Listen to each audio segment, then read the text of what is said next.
रास्ते की जर्जर हालत के खिलाफ आज कुल्टी ब्लॉक कांग्रेस की तरफ से डीसरगढ़ इलाके में रोड जाम किया गया। इस बारे में पत्रकारों को जानकारी देते हुए कुल्टी ब्लॉक कांग्रेस अध्यक्ष सुकांतो दास ने कहा कि অবরোধ করার কারণ হচ্ছে যে বর্তমানে এই যে ডিসেরগড় অঞ্চল, শুধু ডিসেরগড় বলে না, কিন্তু আজকে ডিসেরগড় অঞ্চলে যে রাস্তার অবস্থা বেহাল দশা।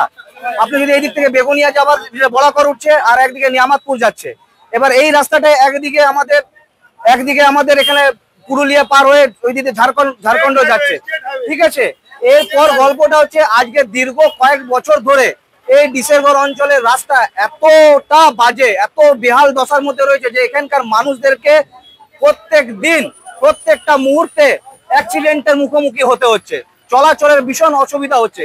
আমরা রোজ নিউজে আপনাদের মাধ্যমে দেখতে পাচ্ছি, আপনারাও তো কয়েকদিন আগে নিউজ করেছিলেন যে এখানে ট্রাক্টর উল্টে যাচ্ছে, গাড়ি টোটো উল্টে যাচ্ছে। তো আমরা দেখছি প্রশাসন এবং যে কর্পোরেশন আধিকারিক, পিডব্লিউডি আধিকারিক, শাসক দলের আধিকারিক, তাদের কানে আওয়াজ যাচ্ছে না, তারা তুলো দিয়ে রেখেছে। সেই আওয়াজ যাতে তাদের কানে যায় এবং তারা যে চোখটা বন্ধ করে রয়েছে কুলটির মানুষের জন্য, সেইটা আমরা খুলিয়ে দিতে চাই যে দেখুন কুলটিতে বর্তমান কি পরিস্থিতি দাঁড়িয়ে রয়েছে।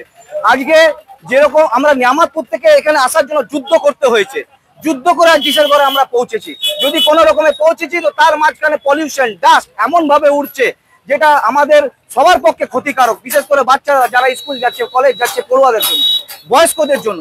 এটা কি শাসক দলের চোখে পড়ছে না? শাসক দল শুধু বলছে কথাবার্তার মাধ্যমে, আমরা কথাবার্তার মাধ্যমে কোনোদিন হয় না। তাহলে 3 বছর ধরে শুধু কথাই বলছে পিডব্লিউডির সাথে। একটা তো ফান্ড এটা অ্যালটমেন্ট হয় পিডব্লিউডির কাছে, যে সরকার যখন বাজেট পেশ করে বিধানসভায়, তখন তো সেই সরকার সেই ফান্ডটা গেল কোথায়? কর্পোরেশন বছরের পর বছর 4 কোটি 5 কোটি টাকা কুলটি থেকে আমাদের যে ট্যাক্স যাচ্ছে, সেই ট্যাক্সের টাকাগুলো কোথায় যাচ্ছে? এইগুলো প্রশ্ন উঠাতে হবে না?